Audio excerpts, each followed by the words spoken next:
So, after ng dual citizenship, nakuha mo na yung certificate mo, is it required na mag-apply ka ng passport? Hindi siya required pero ini-encourage nila na kukuha ka ng passport. Sa anong dahilan?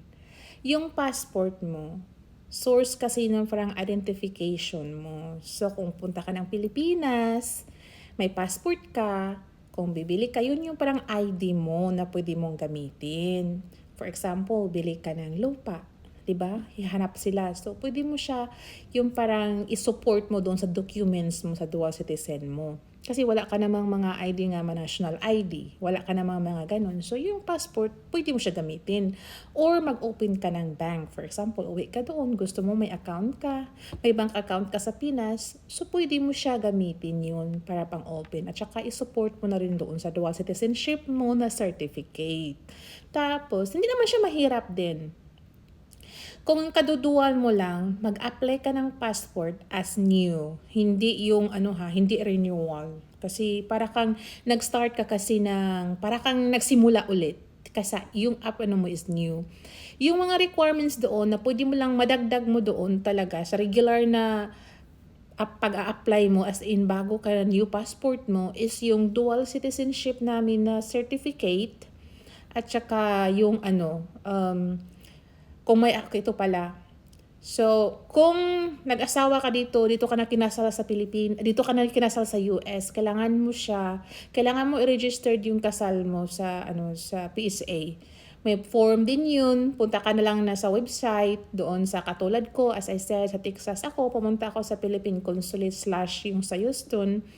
Nandoon yung mga forms na pwede mong gagamitin. At saka punta ka sa parang civil registry rata yun, nandoon yung report birth abroad, report marriage contracted abroad, at saka yun yung mga sa dual doon na i-click mo lang yan, follow mo yung instruction paano, madali lang actually yung report marriage abroad. Gawin mo yan siya bago ka mag-apply ng passport. Kasi i-support mo yun doon sa documents mo. Especially kung gagamit ka ng last name ng asawa mo. Especially kung mag-apply ka ng passport as married person. Kasi yung last name mo is dinadala mo na yung sa asawa mo. So, yun mo na ang gawin mo is mag-report marriage abroad. Madali lang at saka hindi naman siya mahal. Hindi masyadong mahal. Parang affordable lang. I think is $25. Yung sa akin kasi, story doon sa report of marriage abroad sa akin, kinasal ako dito, after a month, kaagad, pinaprocess ko yung sinasubmit ko yung report marriage abroad ko. So, binigyan kanila ng copy which is, yung sa akin hindi ko lang, kasi this one is way back 2007. Doon ako ng time na yun na nakarating ako dito sa Amerika at saka kinasal ako at saka ng time na yun, agad-agad namin na nag-apply ako ng report marriage contract abroad. So, may notarize pa rin yun na to make sure lahat ng pinifill up mo doon is totoo.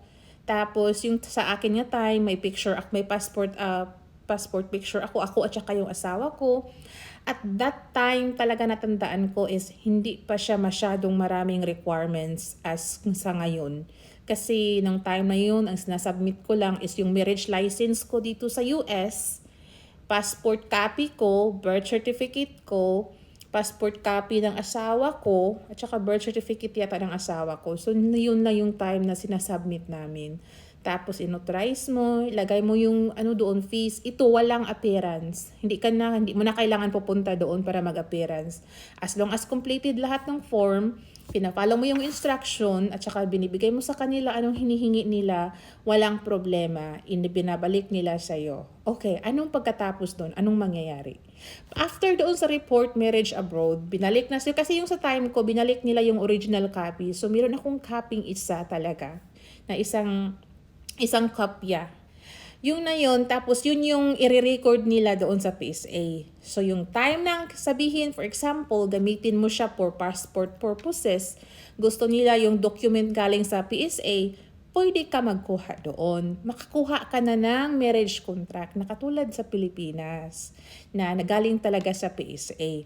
Which is, yun talaga ang hinihingi nila kung mag-a-apply ka ng passport para isupport mo doon sa last name no mo na may asawa ka. Yun ang hinihingi talaga nila. Yung marriage contract talaga na, which is registered. Okay, story time. Kasi yung nagdual kami, may kasama ako nagdual, which is yung friend ko. So yung marriage niya, dito lang talaga sa Philippines. Dito sa Philippines, sorry.